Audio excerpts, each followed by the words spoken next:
Alright, welcome back everybody. This is a review of the build and comparison of the SRX8 Gen 4 8 scale buggy and the SRX8 Pro, the previous buggy.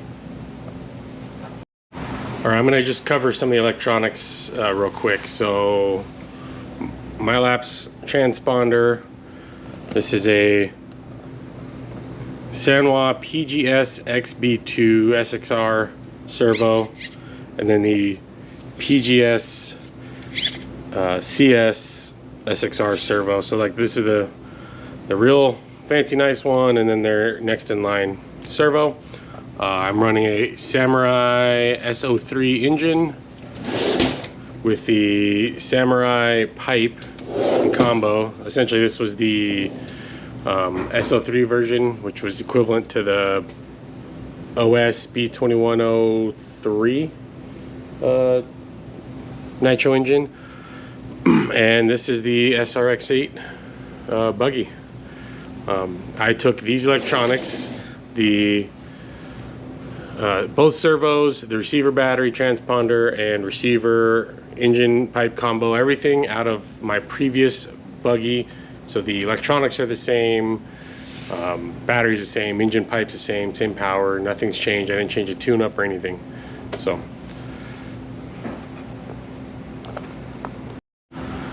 I'm gonna go about and discuss the build. I built the kit very close to as it comes out of the box. I did put on lightweight hexes just because they're serrated. Kit ones are not serrated. Don't really consider that like a mod or upgrade. It's just, again, serrated wheel nuts, and then a white wing, which I like the contrast of it. Just helps at night. And then the last thing I did is I put on a shorter rear body mount because I wanted to see if the kit or my previous kit bodies would fit, and they do. I will go ahead and try and show you that real quick. So if you have existing bodies, existing 8 scale bodies, the old bodies will fit. All you have to do is replace this with the previous body mount.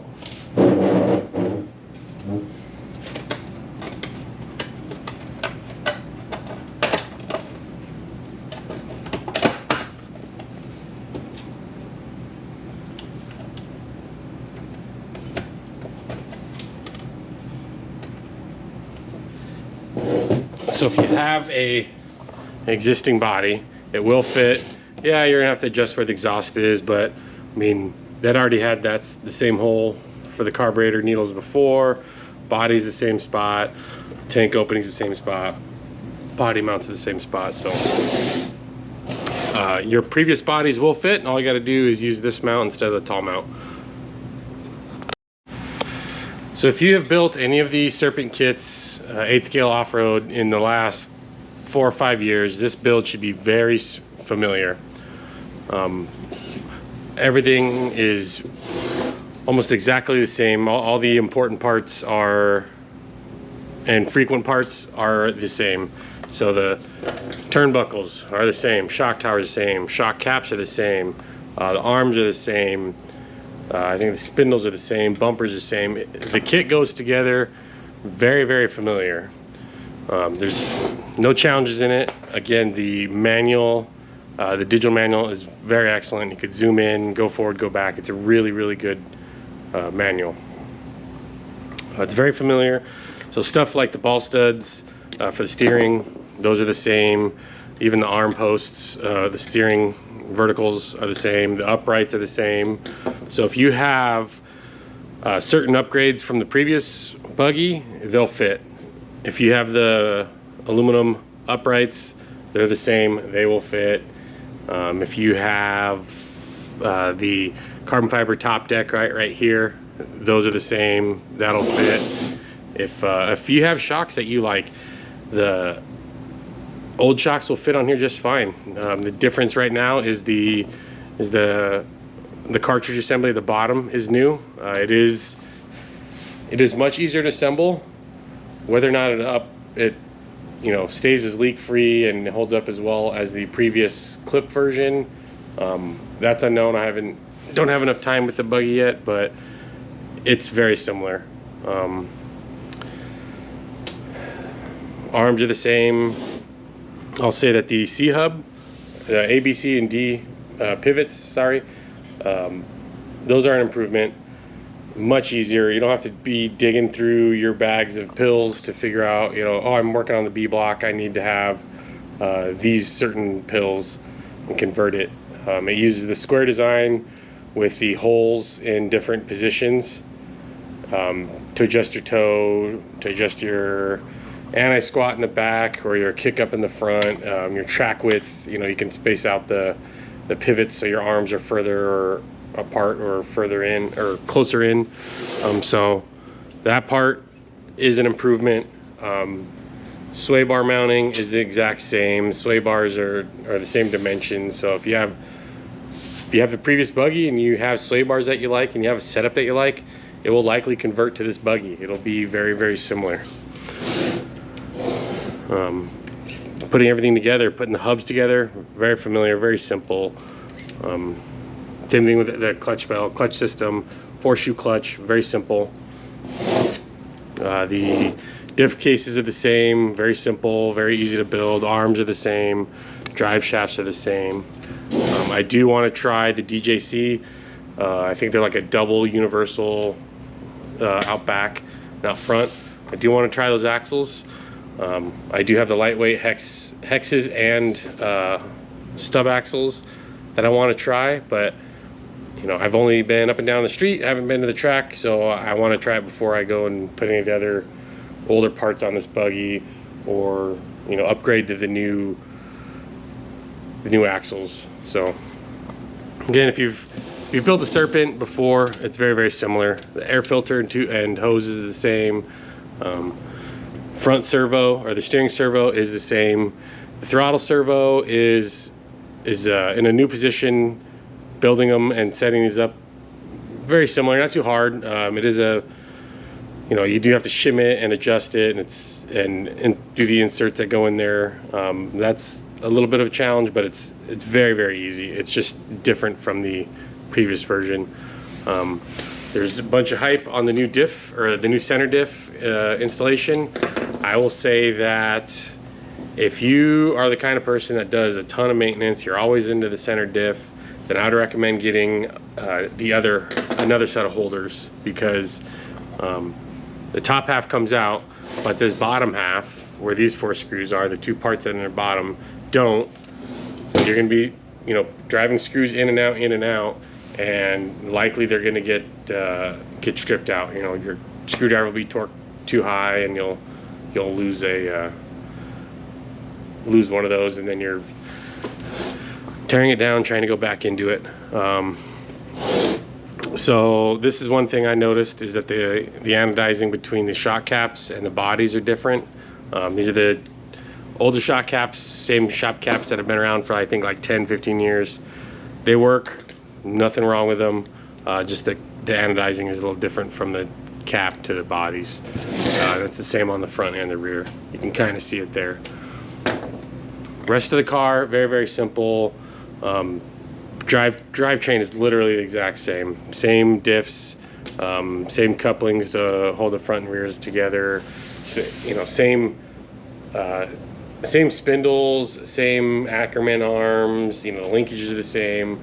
So if you built the previous buggy, very, very similar. All right, so here on the right is the SRX8 PRO and the SRX8 Gen 4 here on the left. Both are Serpent 8 scale Nitro buggies. One of the initial differences that's kind of highlighted, and I think will end up being an improvement, is here on the C hub. The turnbuckle is not in between the there's not a 3-bolt that goes through and then gets captured on the other side. So as you can see here, right, it's kind of the front end's floating, just the nut there to hold it on. Where on the previous buggy, the arm went on both, went through in between. It was straddled both, and then you had the through bolt. I found, and maybe others have found that too, is that the turnbuckle, when it's twisting and if it's binding and in its range of motion, kind of eats itself and kind of gets ground up, and as it's, if you're adjusting it and then you don't free it after you adjust it, it'll groove itself into there as it's going through its range of motion. If I could show that. So if you're tightening it and you leave it like this or in this orientation and it's going up and down, kind of digs into it. Shouldn't have that problem here, even though they are the same. It's not captured the same amount. This backside is thicker than the backside of this, so it's not like you're weakening it or that you're going to, this end is going to snap off. It should be just as strong. I also found that when I went to the non-KPI hubs, these are non-KPI hubs on the SRX8 Pro, some of that binding went away, where on here it's not. And I'm fairly confident I could take the C hub and the C hub and the spindle from the previous version and put them on here without any issue. They would fit. So if you're driving and you like your old buggy, you like the way you had it, you can absolutely convert like the corners to the new car. So like the uprights, this is the plastic uprights. These uprights will fit. They're the same rear arms, so the geometry will be the same. So if you have the adjustable aluminum ones with the adjustments where you can move the upright out or in and up and down, those will fit on here. I haven't seen what the new version, the new aluminum uprights look like, but you have plenty of adjustability in the previous aluminum V2 versions. Next major thing I think is an improvement are the A, B, C, and D blocks. Using the square inserts, where the same inserts will fit in all 4 positions. Not the case on the previous buggy. The A, B, C, and D inserts were different. They had different shapes that fit into the little cutouts differently. They'll fit. If you keep everything the same, they'll move over, but I do think this is an improvement. It's kind of, I don't know which came first, if the 10 scale stuff came first or the 8 scale stuff came first, but in the Serpent, they've had it on the 10 scale buggies for a long time. Other chassis started doing it and calling it some sort of universal insert pill system, but in the Serpent, I do think that's an improvement from what the previous buggy had. So again, yeah, if you have the aluminum hexes or if you have the aluminum axles, they should fit, or they will fit in the new buggy. Again, if it takes too long to get the DJC axles, I will just hold off and I'm gonna install the aluminum stubs and lighter hexes in here just to shave off some of that rotational mass. But again, there are a lot of similarities. If you have an aluminum servo horn that you like, that'll fit. The servo is in about the same position as in the previous buggy. So I had the 23 tooth aluminum arm, so I just threw that on this servo. Even the linkage is very similar. So because the servo saver and everything are in the same spot, you can reuse that. I do believe there's an option aluminum throttle and brake arm, just not available yet. It's not too hard. As long as you're properly securing it, not over torquing them, the plastic one should survive in the brake and throttle position without issue. On the previous version, you had this little cutout for the Velcro. The side skirts for the new car do not have that. So if you want to glue a piece of felt or something like that, prevent your body from getting scratched up, you can. But there's no cutout for where you'd put hook and loop or Velcro on it.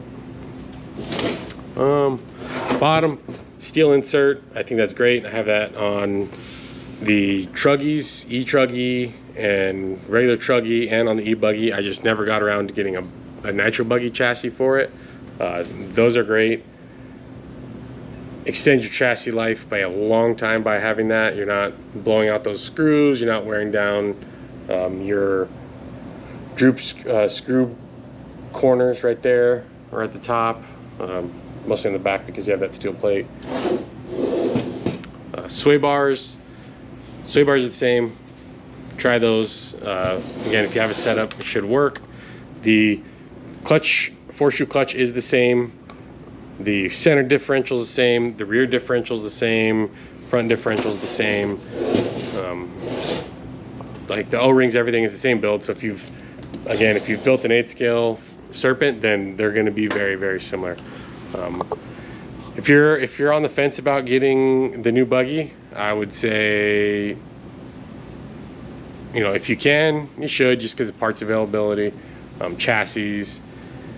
If you don't want to swing it, don't want to spend the money, then your SRX8 PRO is still good. It's still valid. You can change A, B, C, and D blocks if you want. You can adjust the uprights. You could do a lot of putting the new parts from the new buggy on the old buggy, but overall, I do think it is going to be an improvement. I have yet to hit the track. I have driven around the neighborhood, but it is going to be an improvement. You are going to have better parts availability, better serviceability of the center diff. You'll be able to move your electronics from your old buggy into your new buggy. They're all going to fit. The batteries are the same size. Servos go in the same spot. Your servo spacing is going to be in the same spot. So if you had 2 or 3 mil shims for your servo, they're going to be the same 2 or 3 mils for the servo in the new buggy. If you're going through a lot of shock shafts, the new style should be better. Being able to kind of disassemble that cartridge, pull the guts out, and free up some of the space from having a bent shock shaft and having to yank it through and distorting those down there. These should last longer. But obviously, if you're snapping shock shafts in half and you're torquing that cap, then you know you're probably gonna want to have a couple of those extra bottom caps and that cartridge stack up. Diffs are the same. While building this kit, I did strip out, I think, this screw, and I just took it from my old buggy because I did strip the head out, and then I had to essentially drill out the head, pull the case off, get some grips on there, and kind of back it out. So yeah, the overall, I would say if you're on the fence and you have the cash and you can buy the new buggy, get the new buggy. It is an improvement. Does have some, I'm going to say, tasteful upgrades or changes where it does matter and will affect the maintainability of your car. The setup shouldn't be too hard to chase if you have a good Pro setup, and you can put that setup on the new buggy. It'll go right over. The shock towers are the same, the uprights are the same, the corners are the same, so all the important things are the same. Differentials are the same. Overall layout is very, very similar. So again, if you have them, if you have the cash, get the new buggy. It is an improvement. If you don't have the cash, you're not missing that much change. Nothing's really game changing about it. You know, it incorporates a lot of features, but there's features you can find on other buggies, like the insert systems for the A, B, C, and D blocks, aluminum uprights, stuff like that. So thanks for watching. If you have any questions, you can leave them a comment. I'll do my best to address them. But overall, new buggy, SRX8 Gen 4 is an improvement on the SRX8 PRO.